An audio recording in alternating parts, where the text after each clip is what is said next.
পরিশ্রম কেউ দেখে না। 40টা কম্পিটিটিভ পরীক্ষায় বসেও যে ছেলেটা বা মেয়েটা চাকরি পায় না, নিট বা আইআইটিতে চান্স পায় না, তার রাত জেগে পড়াশোনা করার, টিউশন পড়িয়ে টাকা জোগাড় করার জার্নিটা কেউ দেখে না, দেখতে চায়ও না। স্রেফ ফেলিওরের তকমা সিঁটে দিয়ে বলে, ওই লোক দেখানোই পড়াশোনা, ভালো হলে নিশ্চয়ই পেত, না হলে এতজন পাচ্ছে কি করে। কেউ দেখতে যাবে না তুমি কেমন পরিবেশে থেকে পড়েছ, বা মাত্র 1 কি 2 নাম্বারের জন্য কাট অফটা ক্লিয়ার করতে পারোনি। তুমি হয়তো যে ছেলেটা বা মেয়েটা পেরেছে তার থেকে কোনো অংশে কম নও।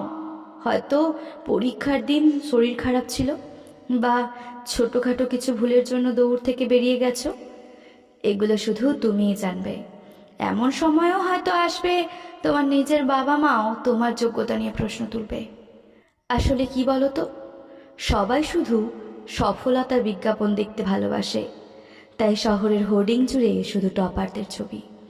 মাটিতে মিশে যাওয়া সাধারণ ছেলেমেয়েরা কোনোদিনও কারোর নজর কাড়েনি, কাড়বেও না। কিন্তু তাতে তোমার কি? তোমার কাউকে কিচ্ছু প্রমাণ করার নেই, স্রেফ নিজেকে ছাড়া। উসেইন বোল্টও জীবনের প্রতিটা দৌড়ে প্রথম হয়নি, কিন্তু তার সেই সব ব্যর্থ দৌড়গুলোর খবর কে জানে? জানে কেবল তার শোনা জয়ের ইতিহাস। তাই ঠিক যেদিন তোমার পরিশ্রমটা সার্থক হবে, যেদিন তুমিও ফিনিশিং লাইনটা ছুঁয়ে যাবে, সেদিন দেখবে পরিচিত অপরিচিত কত হাত সৌজন্যের মালা নিয়ে তোমার চৌকাঠের সামনে দাঁড়িয়ে, তাদের অপমানকর ঠোঁটেই তোমার সুনামের বুলি। আমি তো জানতাম তুই পারবি, আজ তোকে নিয়ে আমাদের কত গর্ব। সেদিনও বিচলিত হও না। দিনের শেষে যে হাতটা তুমি নিশ্চিত ধরতে পারবে সেটা তোমার নিজের।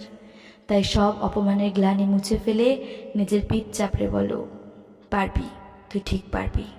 আর একটু দূর, শুধু আর একটু। মনে রাখবে, যোদ্ধারা কখনো যুদ্ধক্ষেত্র ছেড়ে পালায় না। আর আমাদের প্রত্যেকের জীবনে আমরা প্রত্যেকেই এক একজন যোদ্ধা, তাই এগিয়ে যাও।